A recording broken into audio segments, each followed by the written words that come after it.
कर आपका हमारे इस न्यूज चैनल पर हार्दिक स्वागत है।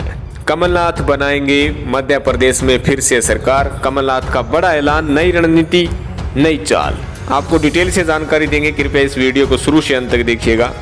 अगर आपने हमारे इस न्यूज चैनल को सब्सक्राइब नहीं किया है तो अभी कर लीजिएगा।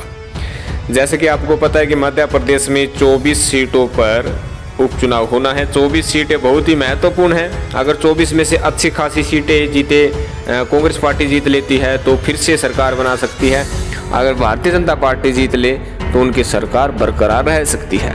लेकिन कमलनाथ ने इस बीच बड़ा ऐलान किया है। कमलनाथ ने कहा कि कांग्रेस पार्टी फिर से सरकार बनाने जा रही है, क्योंकि जो वर्तमान परिस्थितियां हैं उसके अनुरूप कमलनाथ ने कहा है कि कांग्रेस पार्टी 15 सीटों पर आगे चल रही है।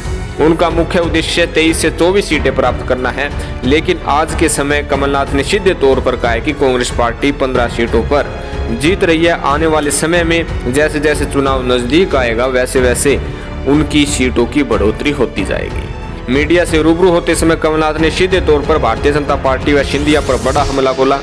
उन्होंने कहा कि सिंधिया ने जिस तरीके से कांग्रेस पार्टी से गद्दारी की है और कांग्रेस पार्टी की सरकार गिराने का काम किया, इससे ये बात जरूर निकलती है कि वे सत्ता के लोभी है, लालची है।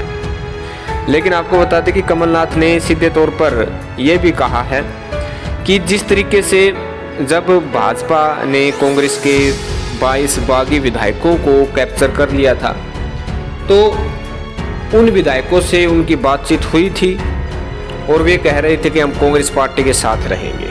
लेकिन वे ज़्यादा कॉन्फिडेंस में रह गए। कॉन्फिडेंस और मनोबल अधिकता के कारण वे आत्मघात हो गए, जिसके कारण उनकी सरकार गिर गई।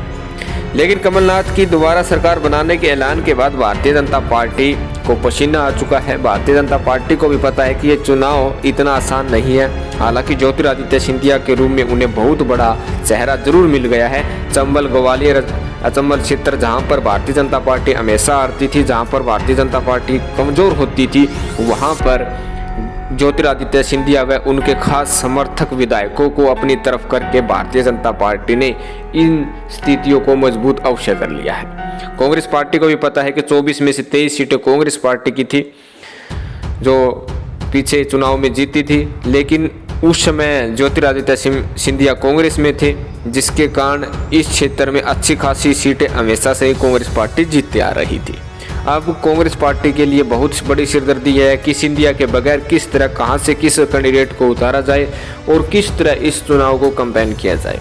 हालांकि सीधे तौर पर कांग्रेस पार्टी सिंधिया के विरुद्ध में जो है प्रचार प्रसार करेगी।